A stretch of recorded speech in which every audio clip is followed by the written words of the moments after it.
ছেড়ে দেবো আসলে একটু ছেড়ে দেন না।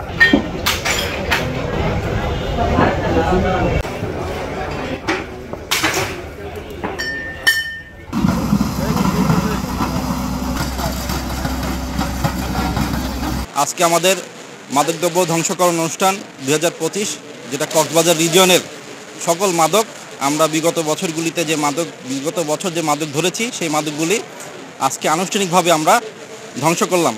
এই পর্যন্ত আপনারা বিভিন্ন বক্তব্য শুনেছেন, আমি আর আমার বক্তব্য দীর্ঘায়িত করব না। যদি আপনাদের কোনো জিজ্ঞাসা থাকে সেটা আমি উত্তর দেওয়ার জন্য এখানে আপনাদের উত্তর আমি দিব। সীমান্তে 2023-এর মতো কোনো ঘটনা এখানে ঘটেনি। এখানে দুই একটা বিচ্ছিন্ন ঘটনা প্রায়শই এই সীমান্তে ঘটে থাকে এবং সেটার জন্য আমরা আমাদের যে সমস্ত সীমান্তে যে সমস্ত জনগণ থাকেন তাদেরকে আমরা সবসময় সতর্ক করি যে ঘটনা কি হচ্ছে, এবং বিজিবি সর্বদা সতর্ক অবস্থায় আছে যেন আমাদের দেশের কোনো জনগণ বা নাগরিকের কোনো জানমালের ক্ষয়ক্ষতি না হয়, সেটা আমরা দেখব। মিয়ানমারের ওই পাশে যে ঘটনাগুলি ঘটছে সেটা নিতান্তই মায়ানমারের বিষয়, এগুলি আমাদের দেশের কোনো ইম্প্যাক্ট এখন পর্যন্ত নাই।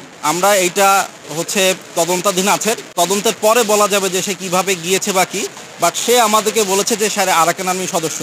আমরা এখনও তদন্ত শেষ হয়নি, তদন্ত শেষ হলে আমরা এটা বলতে পারবো সে আসলে কীভাবে গিয়েছিল।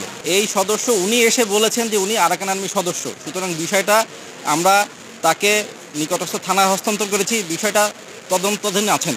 সুতরাং এই বিষয়ে এখনই কোনো মন্তব্য করতে পারছি না, তদন্তের বিষয়, এটা তদন্ত সাপেক্ষে এইটার বিষয়ে মন্তব্য করা যাবে। কাছ থেকে আমরা জানবো, তদন্ত হচ্ছে, ইন্টারোগেশন হবে, তখন আমরা জানতে পারবো। ধরা পড়তে চায় না, ধরা পড়লে তাকে যাবজ্জীবন জেল খাটতে হবে। এবং আপনারা জানেন যে এই যারা মাদকগুলি ক্যারি করে এরা ফাদার না বা তারা কোনো প্রতিষ্ঠিত ব্যবসায়ী না, তারা 5-10 হাজার টাকা ক্যারি করে থাকে।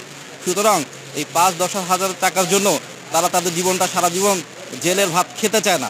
এই জন্যই তারা আমরা যখন মাদকের জন্য ধাওয়া করি তখন জানে যে মাদক যতক্ষণ তারা না ফেলাবে ততক্ষণ তো আমরা পার্সু করব, এই জন্য মাদকটা ফেলে দিয়ে তারা পালিয়ে যায়।